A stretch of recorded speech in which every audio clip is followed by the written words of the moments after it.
এই যে পাহাড়, শুনছো? তোমায় বড্ড মিস করছিলাম, তাই এবার একা না প্রায় 40 জন সঙ্গীকে সাথী করে নিয়ে আসছি তোমার কাছে। এই বাসে যাদের দেখছো তাদের সাথে প্রায় বহু বছর পরে দেখা, তাই তো তাদের সাথে গল্পগুজব করে আমরা পৌঁছে গেলাম পিকনিক স্পটে। এসে দেখি রান্নাবান্নার ভীষণ তোড়জোড় শুরু হয়ে গেছে। তো এই দাদারা আমাদের অনেক আগেই চলে এসেছে,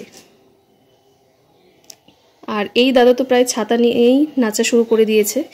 তাই ওনার নাচ দেখে আমরা মেয়েরাও একটুখানি ইন্সপায়ার্ড হলাম, ইন্সপায়ার্ড হয়ে নাচ শুরু করে দিলাম খিদাকে আরও বাড়ানোর জন্য। তোমরা কি বলতে পারবে এটা কী গানের নাচ চলছে? যদি বলতে পারো একটু কমেন্ট করে জানিও। আর এই দাদা হলো সব থেকে বেশি ফিট, একইভাবে প্রথম থেকে শেষ অবধি নেচে যাচ্ছিল। এই হলো আমাদের পিকনিক স্পট। এই যে সামনে পাহাড় দেখতে পাচ্ছ, সামনে পাহাড়, নিচে আছে নদী, আর এটা হলো গল্ফ খেলার মাঠ।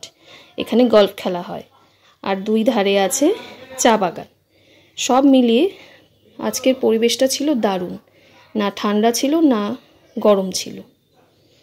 এই যে চলো এবার খেয়ে নেওয়া যাক, ভীষণ খিদে পেয়ে গেছে। প্রথমেই ছিল ভাত, ভেজ ডাল, বেগুনি, তারপরে স্যালাড ছিল, ফুলকপি রোস্ট, কাতল কালিয়া। আমি যেহেতু পাঁঠার মাংস খাই না সেই কারণে লোকাল চিকেন, তারপরে ছিল চাটনি, ছিল মিষ্টি।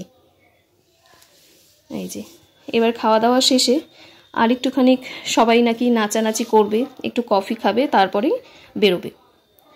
সব মিলিয়ে আজকের পিকনিকটা ছিল দারুণ, মনে রাখার মতো।